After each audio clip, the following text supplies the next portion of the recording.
ওহো, দেশি খাওন, শীতকালের সবজি আর সুরমা মাছ,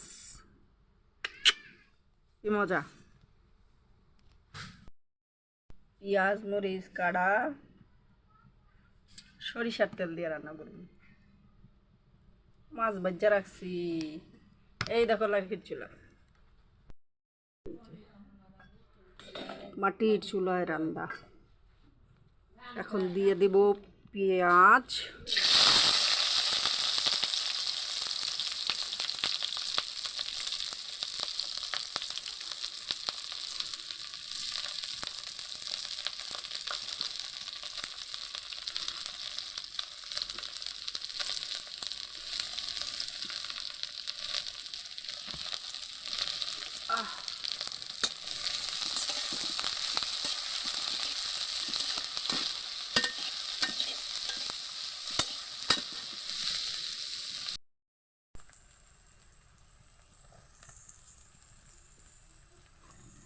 মাটির চুলা রান্নার বলে স্বাদই আলাদা।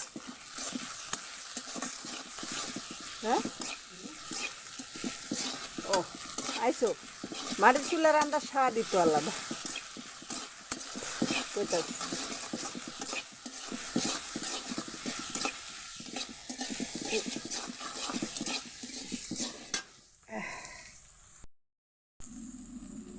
এই তো হালকা একটু পানি,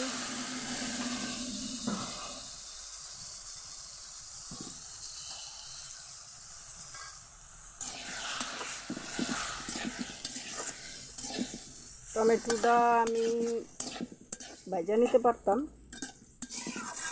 কিন্তু আজকে আমি টমেটোটা ভাজবো না।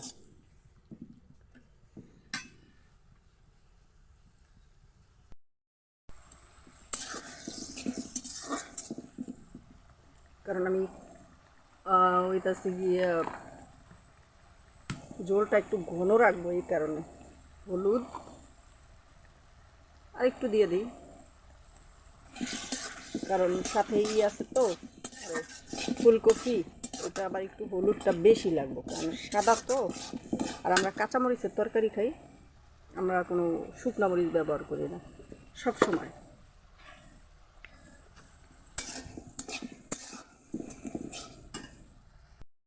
শীতকাল ছাড়া অন্য কোনো মৌসুম হইলে টমেটোটা এত তাড়াতাড়ি সিদ্ধ হইতো না, আর এত সুন্দর একটা কালার হইতো না, আর মানে মিক্স হইতো না। যাই হোক, এখন দিয়ে দিব তরকারিটা।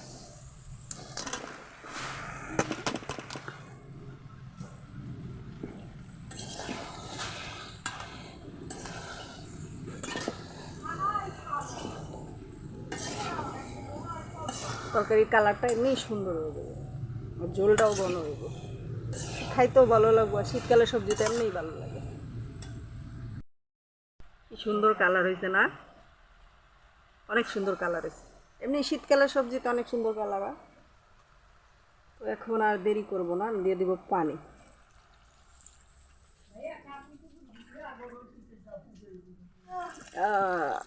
দুপুর হয়ে গেছে অবশ্য,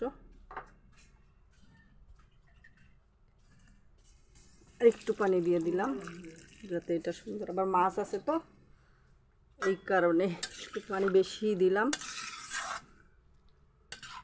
যাতে এটা সুন্দরভাবে মিক্স হয়, ঝোলটা যাতে ঘন হয়।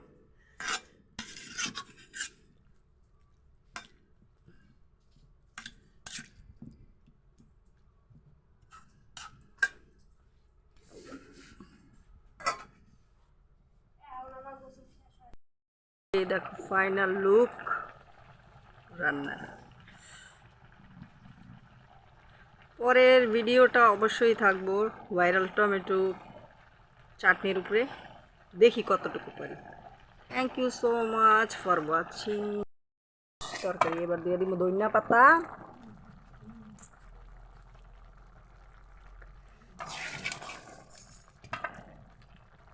সিদ্ধ কইরা ফাইনাল লুক তো দেখাইলাম, এবার হয়ে গেল। তো ধনিয়া পাতা দিয়ে একটু পরে নামায় ফেলাবো, কারণ ধনিয়া পাতা হালকা একটু সিদ্ধ অত দরকার থাকে, এই কারণে। আবার একটা ঢাকনা দিয়ে দিই, একটু সিদ্ধ করে নামায় ফেলাবো।